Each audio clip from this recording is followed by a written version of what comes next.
नमस्कार, आप देख रहे हैं न्यूज प्लस 21। मैं हूं आपके साथ ललिता चक्रधारी। दुनिया के सबसे बड़े लोकतंत्र में चुनावी व्यवस्था में अमूलचूल परिवर्तन की आहट है। पूर्व राष्ट्रपति रामनाथ कोविंद की अध्यक्षता में संस्थित की गई उच्च स्तरीय एक देश एक चुनाव समिति ने अपनी रिपोर्ट राष्ट्रपति द्रौपदी मुर्मू को सौंप दी है। उच्च स्तरीय समिति में देश के गृह मंत्री अमित शाह और कानून मंत्री अर्जुन राम मेघवाल के साथ साथ वरिष्ठ अधिवक्ता हरीश साल्वे भी शामिल रहे।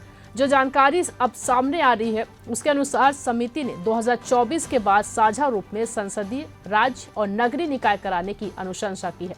18,000 से ज्यादा पन्नों की इस रिपोर्ट में सभी हितधारकों से चर्चा की गई है। एक देश एक चुनाव समिति ने त्रिशंकु सदन, अविश्वास प्रस्ताव, दल बदल या ऐसी कोई अन्य घटना होने पर एक साथ चुनाव से जुड़े संभावित समाधानों का विश्लेषण और सिफारिश करने का काम सौंपा गया था।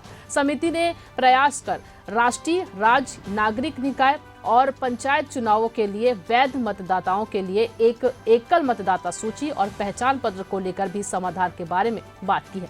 जानकारी के अनुसार समिति की सिफारिश है कि लोकसभा, विधानसभा चुनाव के साथ साथ पंचायतों और नगर पालिकाओं के चुनाव कराए जा सकते हैं। हालांकि समिति इनके 2 चरणों में लागू करने की सिफारिश करती है, जहां पहले चरण में लोकसभा और विधानसभा के चुनाव और फिर 100 दिन के अंदर दूसरे चरण में स्थानीय निकायों के चुनाव कराए जाने की बात की गई है।